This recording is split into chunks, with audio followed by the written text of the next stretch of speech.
कोई बोले तुम पढ़ नहीं सकते, तुम खेल नहीं सकते, तुम बोल नहीं सकते, तो क्या ये फेयर है? नहीं ना। इसीलिए हमें फंडामेंटल राइट्स मिले हैं। तो चलिए हम पढ़ते हैं फंडामेंटल राइट्स। हेलो फ्रेंड्स, तो चलिए पढ़ते हैं फंडामेंटल राइट्स। ये कितने प्रकार के होते हैं, ये कौन से होते हैं और ये इनमें क्या होता है। तो हमारा पहला फंडामेंटल राइट्स की डेफिनेशन क्या है? Fundamental rights are the basic human rights guaranteed by our constitution. There are 6 fundamental rights. जो हमारे कॉन्स्टिट्यूशन है उसमें से हमें मिले हैं फंडामेंटल राइट्स। ये 6 प्रकार के होते हैं। ये कौन कौन से होते हैं? Right to equality, right to freedom, right against exploitation, right to freedom of religion, cultural and educational rights, right to constitutional remedies. और हमारा पहला है राइट टू इक्वालिटी।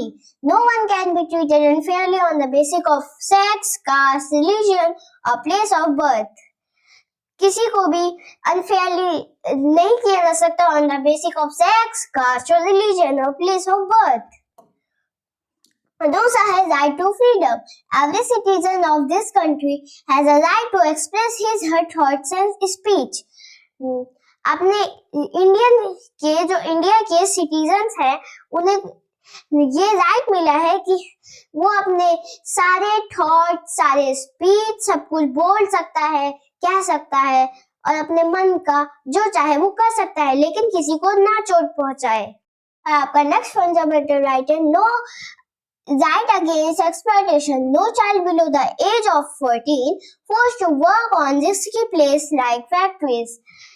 किसी भी चाइल्ड 14 इयर्स के नीचे जो होएगा उसको फोर्स नहीं किया जा सकता किसी रिस्की प्लेस पे वर्क करने के लिए, जैसे कि फैक्ट्रीज। नेक्स्ट है आपका कल्चरल एंड एजुकेशनल राइट्स।